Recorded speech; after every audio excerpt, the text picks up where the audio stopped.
say what this is all about. This is about a multi-decade strategy and a multi-decade commitment for us to rebirth our society through the process of fusing together our internal transformation and our external transformation. And doing that in the context of political organizing. And I've never said that sentence before, and it was a bit dense. I'm going to say it one more time just to let it land. This is about a multi-decade commitment and strategy to rebirth our society by fusing together our internal transformation and our external transformation. And to do that in the context of political organizing. And this conversation is inherently a deep cut. It's a deeper conversation that isn't designed to inherently answer every question you have about today and tomorrow. But it's designed to crack open the space so that we can go on a journey together for months and years and decades. And to start that journey from as pure of a place as possible and orient ourselves as well as possible and be connected to as many people as possible and as deeply as possible as we go on that journey together. That's what this is about. And I love the word politics. I just love it. And a lot of times I'll start out a share by saying, what's the sound effect that comes up when I say the word politics? You get a lot of moans and groans.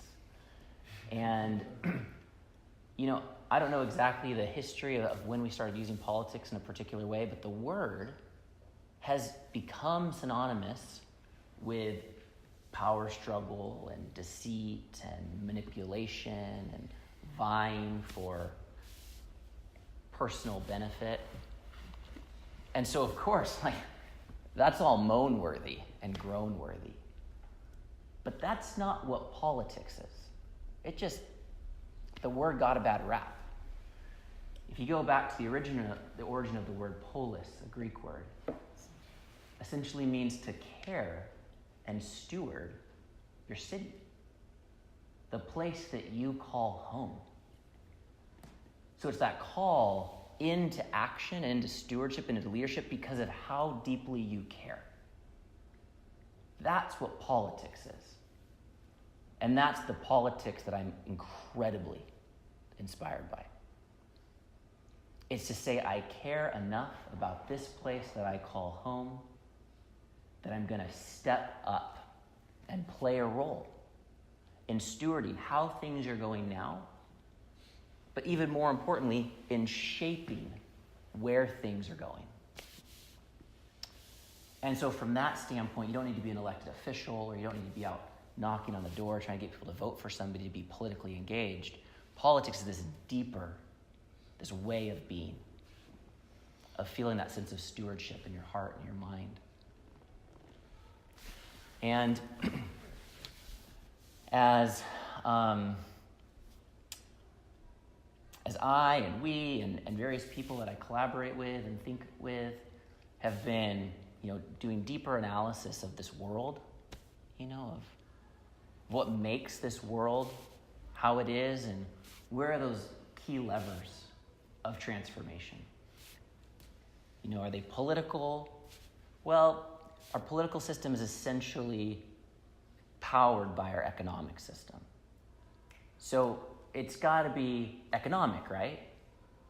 Well, our economic system is totally powered by our cultural system. It's powered by us. It's powered by how we think. And it's powered by what we value. And so in order to create a political transformation, a transformation how we steward our place, we need to get into the cultural transformation at the heart of the issue. And so again, when I say it's about fusing together our internal transformation and our external or societal transformation, I really mean it. I really mean that the only path forward is for us to take a lesson from Michael and really look at the man in the mirror deeply. And that there's no other path where we don't get out of this thing without that. All of us doing that together, but simultaneously integrating how we upgrade the systems as well, right? Because we know that we create our environments, and then our environments create us. So we need to be doing those things, internal and external, simultaneously. A mentor of mine, Daniel Schmachtenberger, has helped identify, in his opinion, through decades of deep analysis, as rigorous analysis as I think is humanly possible, identified that the center of the cultural issue, he calls it the transformation of the win-lose paradigm, or the win-lose way of being. And a very, very quick synopsis of history is win-lose has been a critical part of our genetic makeup and the genetic makeup of a lot of biological organisms. And the tribes that were willing to protect themselves and fight off others survived. And those that didn't have that same, that wanted everybody to win, some of the more matriarchal societies were extinct. And as we started to expand our society and we got to totalitarian agriculture and we started forming societies with standing armies and things like that, win-lose was the only way. Because if you weren't willing to structure your society so that you could win and other people would lose, then you were going to lose. You got to invest more into armaments, more into that ability to force other people to lose through domination. And if you take that kind of last 10,000 years, that arc, it kept being true. You could have an ideal of all win, but you weren't going to survive. And so this win-lose aspect of our culture has been necessary for our survival up until right about now, where in this moment, it's actually completely threatening our survival. With the advent of nuclear warfare and with the sheer impact that we as a humanity have had on the environment and on others, that same win-lose mentality that guaranteed our survival is actually the thing that if we don't shift will guarantee our extinction. And so we're at this beautiful moment in time where actual real pressures, real existential pressures are allowing us and forcing us to look a hard look at what it would look like for us to evolve from a win-lose paradigm to something else. And not just a win-win paradigm where you and I can win, but they might lose, but something that we're starting to call an all-win paradigm. And that at the center of that cultural transformation, if we were to whittle it all the way down to one switch, hello and welcome, that it would be that switch from a win-lose culture to an all-win culture. And if you start to look at the economic system, you see that it's just that win-lose culture playing itself over and over and over again. I'm not making anybody right or wrong. I'm saying that is the natural propensity of our human culture that got us to this moment. And now the thing that's going to allow us to not only survive this moment, but potentially flip us from this potential dystopic arc into something more like a utopic arc is this one switch where we fuse together our own desire to win with our desire for everyone to win. And that's not a conversation around equality. It's not a conversation around everyone having the same thing, because what winning means to you and what winning means to me is different. And it really kind of carries with it that like capitalistic thrust of like, what do you want? You know, what does winning look like for you?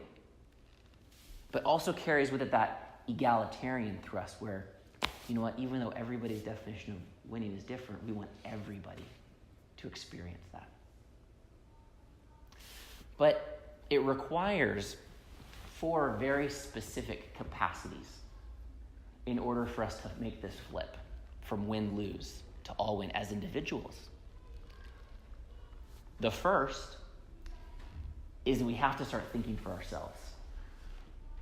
We don't get to all win if we just allow ourselves to continue to be manipulated and have other conditioning and other thoughts driving our systems. We got to start to find our sovereign perspective, our sovereign truth.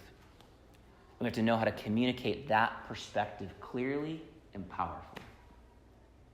But once we've got that piece, we've got to then also be able to let that go and step to the side and see an issue from other perspectives. Especially those perspectives that we most don't want to see an issue from. Right? We see it. We have an old school beach ball with different colors on the different sides. If we all stand up right close to that beach ball, I'm certain that beach ball is red, but you're certain that beach ball is green, and you're certain that beach ball is purple. And that's the world that we're living in. And we see that win-lose culture is fully rooted, it's healthy and well in our political narratives and the media systems that drive those political narratives, leading us to believe that there's one group that's the right group, and there's the other group that's the wrong group. There's a good group and a bad group, a smart group and a stupid group. And that's just the win-lose paradigm playing it out inside of our political narratives.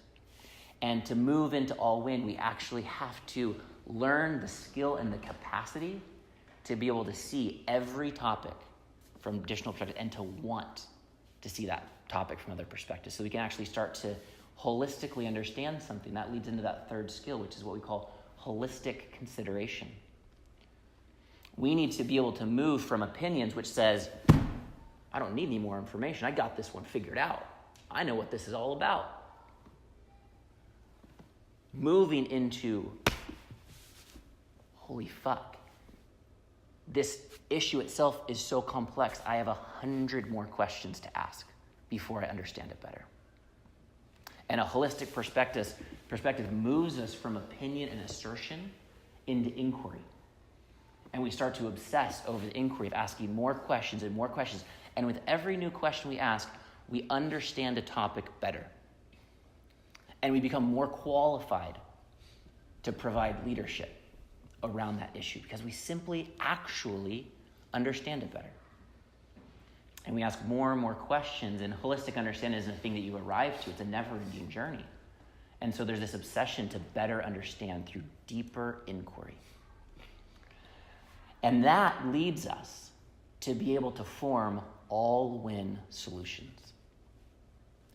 And I believe and I stand that there's no issues that we have today, the most polarizing issues, that we actually can't arrive at an all-win solution around. But it's not a compromise, right? Because this issue never comes through compromise. It comes through something new emerging. Because of our commitment to creativity, our commitment to diligence, something new can arise. A very, very simple example of that is you've got 2 little kids in a playground fighting over a toy truck. To them, that's a zero-sum game. One of them's going to get it, the other one's not. And a loving teacher or parent comes and looks at that situation and says, yeah, that is a zero-sum game. But hey, what if we go play tag? Boom. We've actually moved the conversation to allowing us to have a new experience and to focus on something different that can allow us to all have what we ultimately wanted, which was to have fun. But rather than needing to have fun through playing with that particular truck, someone with an all-win solution helped us to realize how we can get what we want, but in a way that doesn't require somebody else to lose.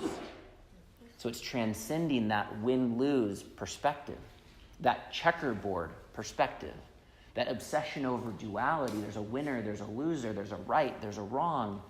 If you gain, I lose. If I gain, you have to lose. That whole mentality is simply a lens that lives inside of our minds that we can transcend. And this is a conversation about taking the transcendence of that mentality all the way. Because I have a vision and I have a dream that the people that lead our societies and provide that leadership in relationship with the software programs that will inevitably help to support that future vision, that they're embodiments of these 4 characteristics. I believe that to be possible. That the people that help to steward our cities and our regions and our planet are committed to thinking for themselves, to taking things from multiple perspectives, to considering things holistically, and to forming all-win solutions. Now, this might seem great, let's do that. It might seem like that's idealistic.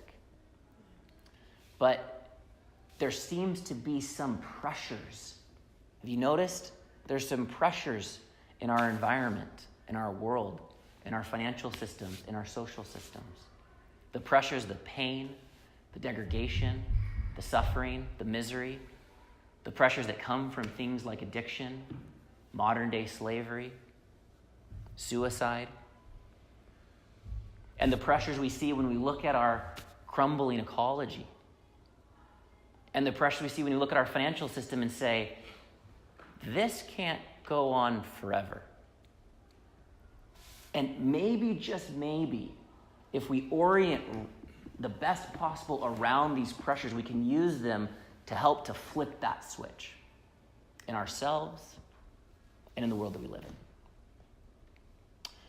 And so that's really where this conversation grounds in, is a belief that we can actually raise the bar for who our elected officials are in the existing system as it is, and use that increased concentration of all-win consciousness inside the elected offices of our cities, states, and nation to play a participatory role as we transform the system itself, as we invent and create and roll out a new way of organizing our society.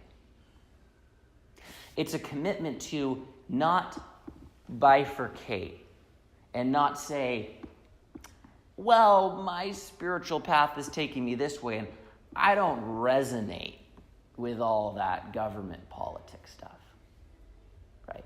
This is that moment in time like Neo at the end of the Matrix. If you've all seen the Matrix, I hope you have. He's running from those agents. And at the end, he says, I'm not going to run anymore. And he stops. He turns around. And he looks at Agent Smith. And he says, I'm also not going to fight anymore. And he just enters into him. They're a software program, so you can do stuff like that.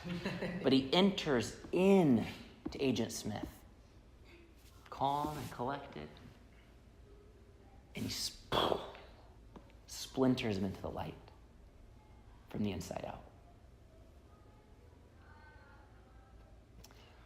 out. And what we're doing with this political network is we're just aggregating the people that are into that idea. Right? We're not saying we've got all the answers. We're not saying, oh, here's a 10-point policy proposal. We're saying we actually need to get thousands of people thinking and feeling at a deeper level and with a deeper level of synergy than has ever existed in human history in order for us to reinvent and rebirth our society. And while we do that, we're not just going to be a think tank over there. We're actually going to start to move in to our system of government. We're going to become the mayors. We're going to become the governors. We're going to become the sheriffs. And we're going to do all of that simultaneously. And the process of campaigning is going to be a process of organizing. It's going to be a process of inspiring each other. It's going to be a process of initiating an awareness around what matters the most. So our campaign isn't just a run for an office. It's a public service announcement to the cities and the states and the nations around what matters most and where we can go. And so we're leveraging not only the governmental process, but our political process and our campaigning process to be able to assemble a mighty network and a mighty community and create a deep, shared understanding of what we're up to as we move through this multi-decade birth canal into the mystery on the other side. We are rolling out this political community with a campaign during the 2020 U.S. presidential election. A moment in time where the whole country and the whole world is thinking about American politics. And using that moment in time, that focal point moment in time, to initiate a new awareness around what politics even means. Reclaiming our terms, reclaiming our nation, reclaiming our world. Right? Because America was founded upon these principles of life, liberty,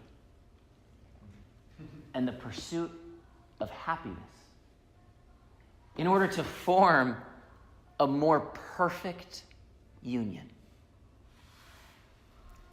And I don't know about you, but I haven't seen a political campaign lately talking about liberty or happiness.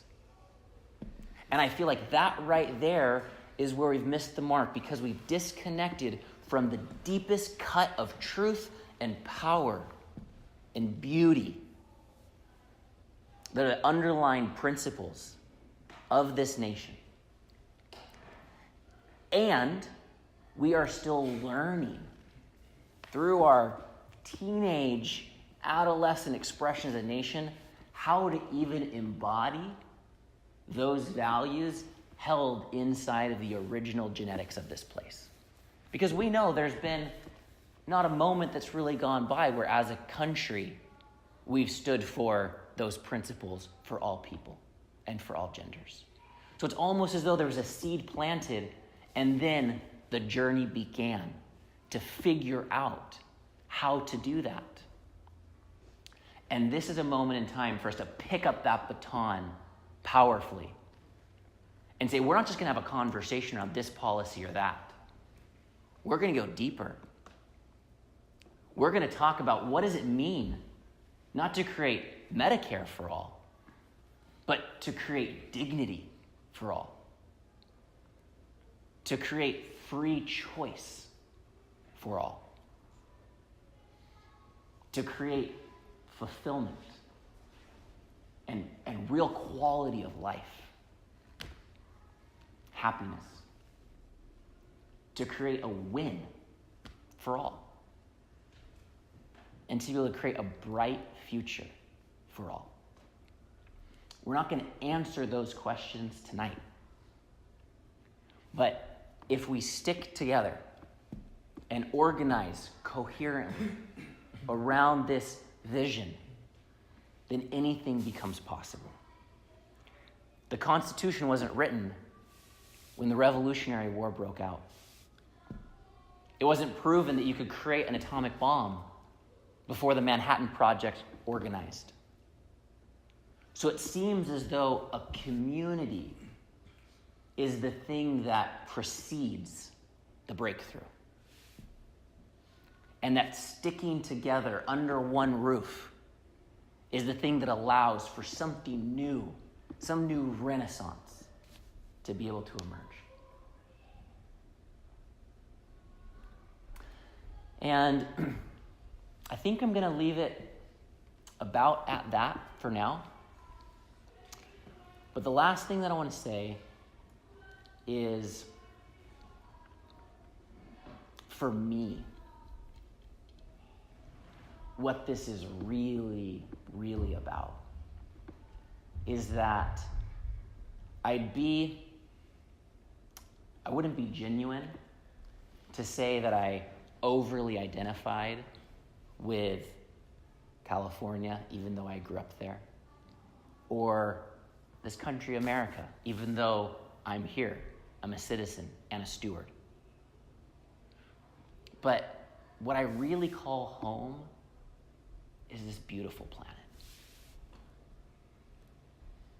And that's the politics that most inspires me, is to say, this is my home. This is my place. This is our place. And what can I do to stand up into being able to provide stewardship and leadership for this home? And I fervently believe that what we're doing with OneNation, how we're beginning to organize, is a very meaningful and intentional step forward. And that if we stick together, we can increase the quality of our organizing and the quantity of our organizing and start to have more influence and more power and more generative capacity. And that this organizing will, in fact, serve the generations that come next. Thank you for hearing that.